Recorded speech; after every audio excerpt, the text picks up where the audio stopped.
Welcome to the Point.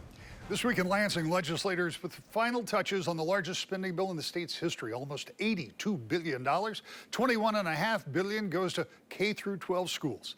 Some Republicans voted for the plan, while more of them had reservations. Democrats lauded the spending blueprint that spent through most of the state's surplus of federal money, which started at about $9 billion. House Appropriator Rachel Hood, a Grand Rapids Democrat, talked about one provision of the budget that she says is timely and important. This budget is the first Eagle budget to fully embrace the climate challenges in front of us. Over the last several weeks, I've become increasingly confident that a better future is being written for our children and their ability to breathe, drink clean water, and enjoy the natural resources Michigan uniquely has to offer well into the future. But I would be remiss not to comment on the fact that we're voting on this budget in the midst of a public health event caused by an unseasonably early and gnarly forest fire in Canada that's been burning for weeks. No amount of conspiratorial thinking can change the fact that the impacts of climate change are here among us. My colleague came in from outside short of breath after inhaling air full of VOC and particulate matter from a fire hundreds of miles away. No deniers can deny the unprecedented impacts of extreme storm events in the UP or Detroit. No one can deny that lakeshore mansions built on shifting sand aren't holding up to extreme changes to water levels. With this budget, we secure millions of dollars in grants to make Michigan communities climate resilient and renewable ready. Our communities will benefit by being able to deploy cheaper, renewable, and more energy-efficient sources of energy. Norton Shores Republican Greg Van Workum was among the measured voices that said the budget wasn't all bad, but he says it could have been better. As we learned yesterday, President for this chamber, rightfully or wrongly, guides our decision-making. The spending today in this bill is certainly unprecedented. I want to make sure that our citizens and those that have an interest in this bill know that this is an outlier. This will not establish the precedent for our budgets. It cannot. It will not. When those come to our office advocating for spending, do not point to 2024. I recognize that this budget includes federal dollars, which is a big portion of this budget. But previous budgets that included those federal dollars emphasized infrastructure, emphasized reducing debt, emphasized one-time funding, so that would be sustainable. While the analysis that we receive says that a lot of these programs are one-time, they sure do smell programmatic. And there are definitely winners in this budget. As we comb through this with the 3 hours we've given, we've totaled up $143 million just for the Lansing area alone, and we're still counting. There are good things in this budget. And seeing the previous budgets, this budget could have been much worse. But we can do better, and the way we do it is by working together. Earlier in the week, as it appeared a vote was coming to ratify the budget, I talked to two Senate appropriators about the process, including Senate Appropriations Chair, Democratic Senator Sarah Anthony from Lansing. Senator, this has been a very interesting process, and you and I have talked about it before.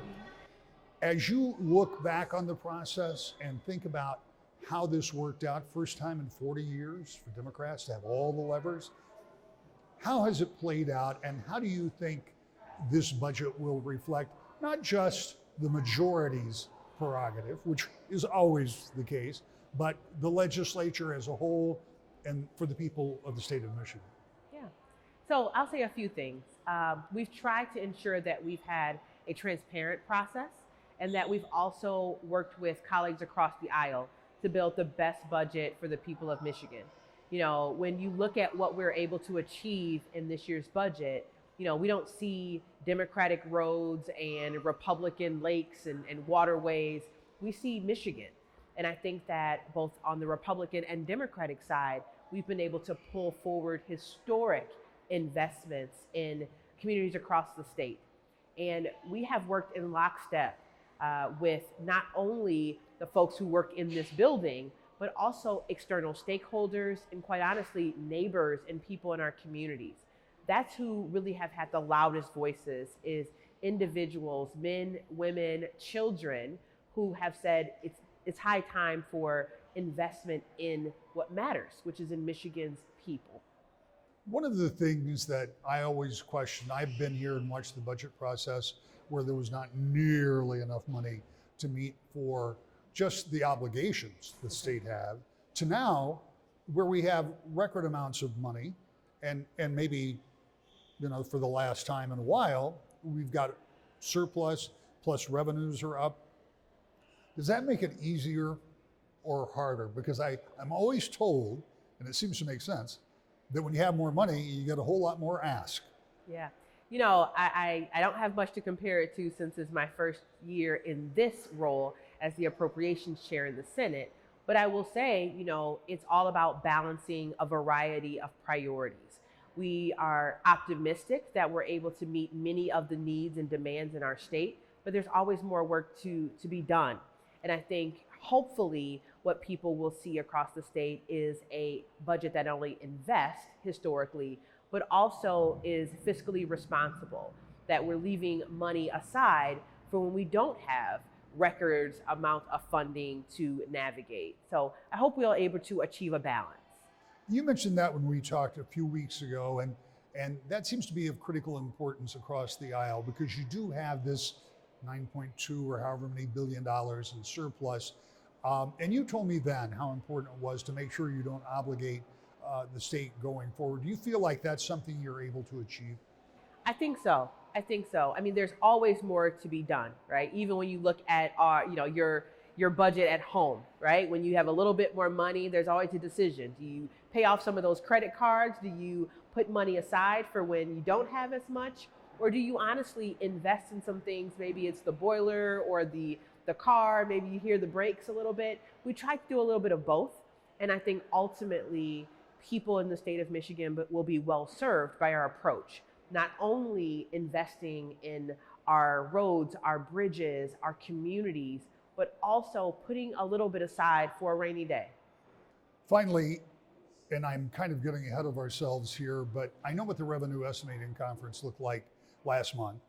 And I also know that surplus, as we've always talked about, is going to be one-time money. So what is your thought as you look ahead to next year? Well, what that budgeting process might, because we don't know, what might it look like? I think in many ways we want to mirror the process that we enacted this year, which was listening directly to people in the state of Michigan about what the needs are. We hope to be able to address many of those needs in this budget, so the conversations will hopefully look a little bit different, but we're not going to solve everything this year either. There's long-standing issues that just in 1 year we're not going to be able to tackle them all, but we're going to sure try. And with declining revenues, and we'll have some more difficult decisions to make. Ultimately, if we continue to keep the people's voices at the forefront of our mind, I'm sure we'll be able to do a good job next year as well.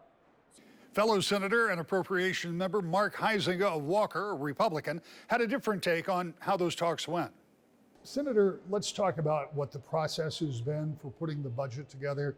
There are three really unusual things that have happened. One is revenues for the state have been up. We don't know about that going forward after looking at the revenue estimating conference. A big surplus, $9.2 billion, and all new control in both the Senate and the House. Tell me what this process has been like for you, having done it at the city level, at the House level, and now in the Senate level. Sure, and I can probably give you a good example of that. When I was chair of a committee in the House of Representatives, I chaired a couple different committees, task forces, and things like that. The best process is one that's going to be transparent and honest, and we just haven't seen that this year. When I chaired a committee, then I would work with my minority vice chair.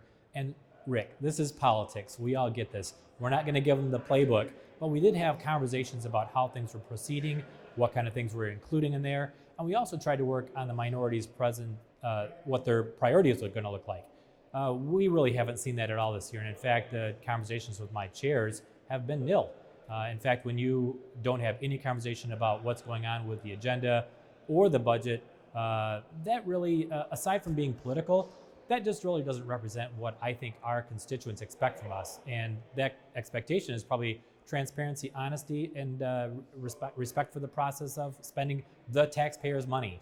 Talk a little bit about what it's been like when it's come time to do committee work or pass bills out of a subcommittee or a committee or out of the full committee. I mean, I've heard people talk on the Republican side about just a lack of time to see what's in those bills. Has that been your experience that you haven't been able to read I mean, them? I can give you a good example of that. When we were talking about the Blue Oval facility in Marshall, for instance, there was a really good question that one of the members had that said, hey, I noticed in this bill, which we received about 2 minutes before voting on it, and the question was, there's $300 million in here for infrastructure.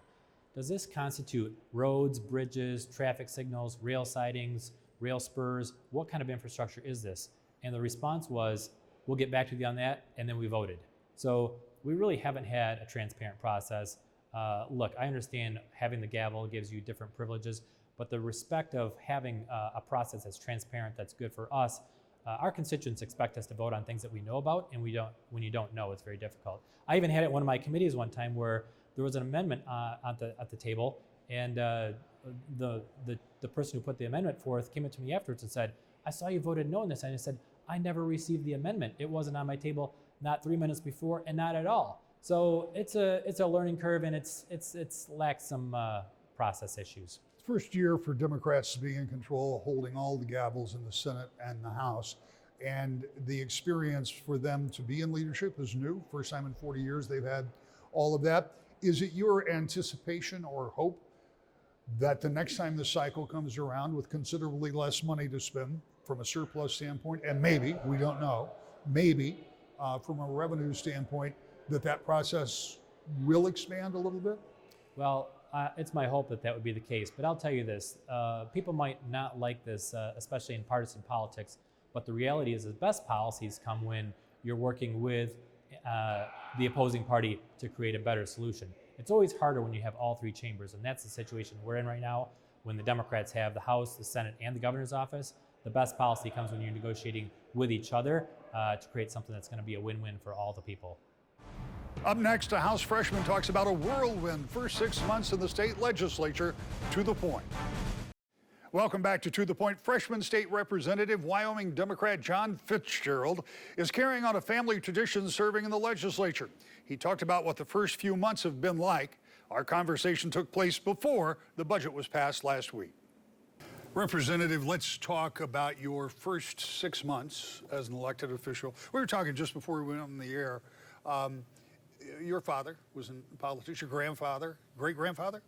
And great. Yeah. So you have been exposed to this, but I told you that as an observer, I've seen lots of legislative sessions, not seen one like this.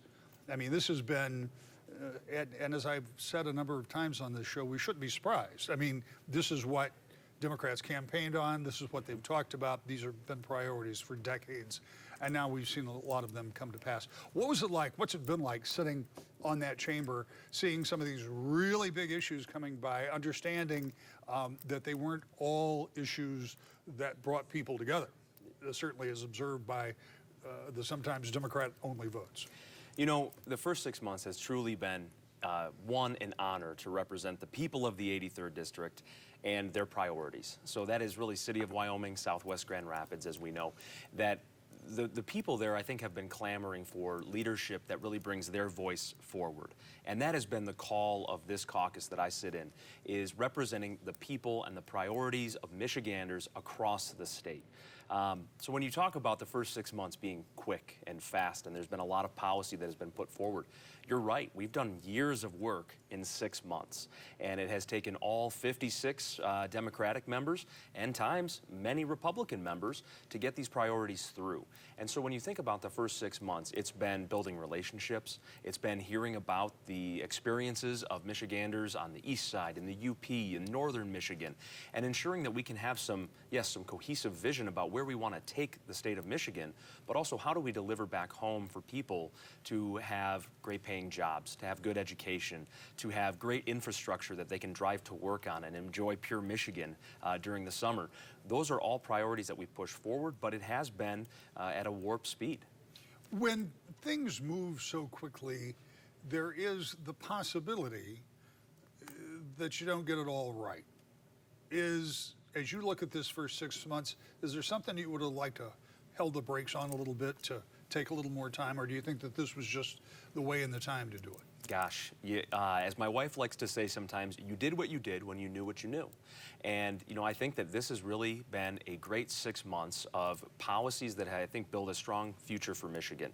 In terms of anything specific, I don't know that there's anything that I would like a do-over on. I think we've put forward great policy. But in terms of the policy process, something that I take great pride in, there's always time for more debate or more discussion. There's always that opportunity. But at some point, you need to bring the vote to the floor and press that red or green button and make your position known for the people and the priorities that you represent back home. And I guess that there is the other side of that, is that it is clear in some of those cases the other vote was never going to come. It was just, right. It was going to be what it was going to be. It was going to be Democrats expressing their priorities, and it wasn't going to be a matter of bringing along Republicans who had said very loudly and publicly that this was not a priority for them. And for that matter, a lot of what goes on in Lansing is looking at policies that were made in the last 10 years, 20 years, 50 years, and undoing some mistakes or changing that course about the policy and its directive and what it was intending to accomplish. That is what a lot of Lansing does, is looking at the opportunities for improvement or scaling back in some areas. One of the things that has happened over the course of term limits, for the better, not a huge fan of term limits in total, but it has brought, because of the nature of people retiring after only 3 short terms in the House, that's now been extended, but it's been that way up until now. It's brought a lot of people from local government or other local school board, for example, and bring them into the state legislative process, which seems, as an observer on net, to be an advantage. One of the things you've been working on since you've been in Lansing is kind of to get Lansing to listen to what's going on at the local government level, that's where you came from. Yes. I chair the House Local Government and Municipal Finance Committee.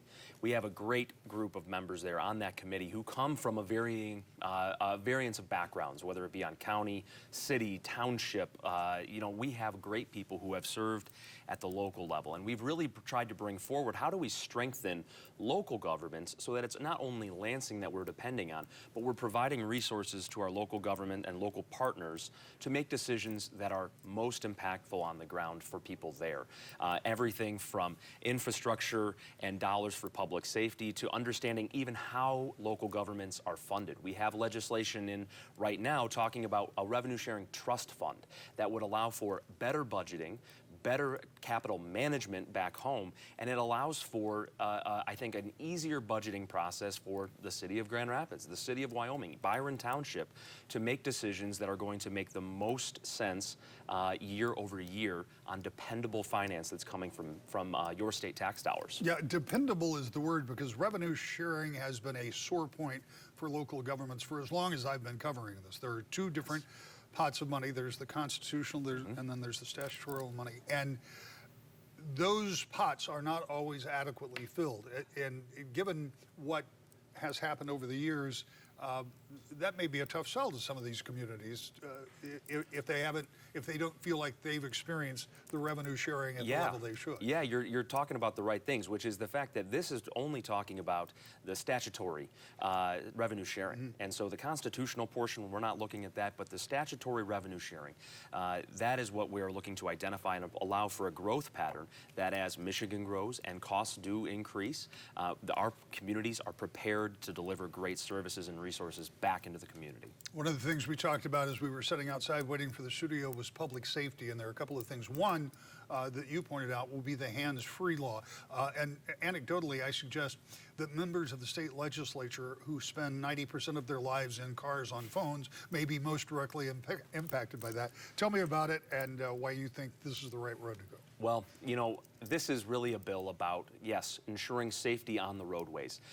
Many other states that we travel to and from or through on our cross-country vacations that we might have are hands-free. And you see the signs, and it talks about putting your cell phone down, eyes are up, right? That is where Michigan is going now. I sit on the Transportation and Mobility Committee for the State House. And in that committee, we really heard a lot of the victim testimony and the family testimony of people who were killed or were distracted drivers themselves, killed by or distracted drivers themselves, and identifying that this is really something that cannot go any longer in Michigan. We need to intervene. We need to provide an incentive, which in this case is not being ticketed for distracted driving. That legislation going through, it goes into effect here right at the start of summer, and I think it's going to save lives year over year over year. And it's something that, as you point out, other states have done. We've had conversations about it here in the state, and they've never pulled the trigger. And I'm glad you bring that up, because unlike most bills that will go into effect at a 90-day period of time, or 90 days after session, or when they go, this was kind of moved along quickly. So it's in effect as people are driving this summer, and they should be aware of it. And I think that really speaks to the broad recognition in Lansing that this is something that couldn't wait any longer to be enacted, that there was not time for one more life to be lost to distracted driving, that this needed to go into effect now in 2023. And just to be clear, and I'm not going to go through all of the detail, you can still use your phone, but it has to be hands-free and a single button. You can't be typing in numbers. You have to be able to somehow activate it and then use voice command to make it work. So you can still make that phone call, but don't get caught with it up to your ear. That's right. That's Yeah, making sure again that you have it mounted, that you're utilizing the technology in your vehicle. There are plenty of ways to still get from A to B without being distracted with a phone in your hand. Don't have it in your hand. Let's talk about public safety in general. It's something that is always of a high concern in almost any election cycle and at any point. Here in the state of Michigan, there are any number of anecdotal things that have happened with car thefts. We've seen them in our area where particularly younger people are stealing cars and committing other crimes with them. I know that as a local city council member and now as a state house member, those are things that concern you. What's the legislature doing to help when it comes to public safety? Well, clearly, we're trying to deliver resources, again, back into law enforcement. We are working on bringing more cadets into the state police. We're working on bringing more resources home for our public safety teams to proactively manage crime. There is a proposal right now for a public safety trust fund, much like that revenue sharing trust fund, that would deliver more than $110 million back to local communities to proactively manage crime. This is something that would, I think, impactfully improve communities to make sure that the resources are going to the most local level, again, starting at that grassroots level, to ensure that police, fire, EMS, all have what they need to intervene and make communities safe, allow the kids to ride their bike, and for you to travel safely while going to and from wherever you may need to go. In the few seconds I have left, twice you mentioned trust fund. Two things. Is that reflective of the amount of surplus money that the state has now that you might be able to put into some of those for funding as we go down the road? And is that something that when times get tough, if they do, will be protected, or will that be a pot of money that could be raided? No, this is really something about saying that these are dollars that we know Michiganders want to go to these sources, locals, public safety. This is really about putting four corners around those dollars to ensure that they're delivered back. Much more about the budget in weeks to come. That's all for this To The Point.